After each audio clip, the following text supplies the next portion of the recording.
C'est le centre de football Diambar de Koumassi qui remporte le trophée de la deuxième édition du tournoi international de football de Koumassi TIFCA organisé par Lamine Cissé. Cette formation est montée sur la plus haute marche du podium pour la deuxième fois consécutive le dimanche 18 septembre 2022 à l'Agora de Koumassi, après avoir battu en finale la formation de l'Empire Academy d'Anyama au tir au but 5-4, temps réglementaire 0-0. Dans cette bataille pour la conquête du trophée majeur des académies de football, les enfants de Koumassi se sont créés de nettes actions de but en première mi-temps, sans toutefois réussir à scorer. En seconde période de jeu, c'est la formation d'Anyama qui impose sa suprématie dans le jeu, sans trouver le chemin des buts jusqu'au coup de sifflet final. C'est finalement au temps de la séance des tirs au but que CF Diambar prend à défaut Empire Academy. On tient à remercier d'abord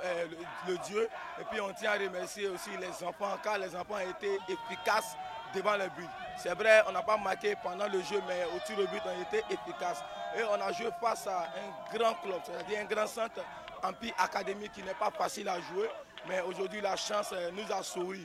Mais comme le disent en football, il n'y a pas de chance qui sourit. Nous étions efficaces devant le but. Je tiens à remercier tout l'encadrement de ce tournoi. TIFCA, vraiment, c'est un honneur pour moi d'être encore champion pour une deuxième fois. On se bat toujours ensemble. C'est le collectif, c'est le bloc. On se bat toujours ensemble pour aller jusqu'au bout. Toujours. Démarré le mardi 13 septembre 2022, cette deuxième édition du TIFCA avait pour objectif de dénicher des talents.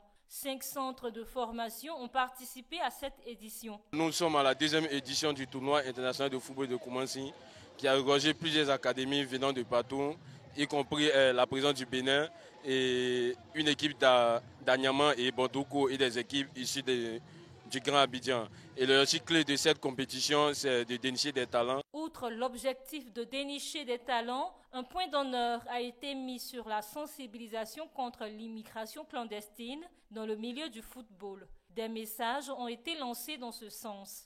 Passer un message d'abord à nos jeunes issus du centre de formation parce que la plupart de nos jeunes aujourd'hui, surtout les footballeurs, vont par la voie pas normale comme on le dit, par bateau. Et par contre, il y a d'autres qui arrivent à bon terme et il y a d'autres qui n'arrivent pas. Et nous, on leur lance un message d'être patient. Le football, c'est la patience. Voilà, nous, on fera de notre mieux de promouvoir ces talents-là face à ces recruteurs. Tout ce que je pourrais dire à mes amis jeunes, c'est que ces aventures-là sont risquées. On perd beaucoup la vie.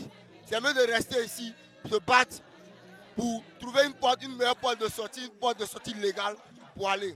C'est tout ce que j'ai à dire. L'immigration va prendre fin parce que quand quelqu'un a dit celui qui voit le lion et celui qui n'a pas vu n'a pas la même manière de courir.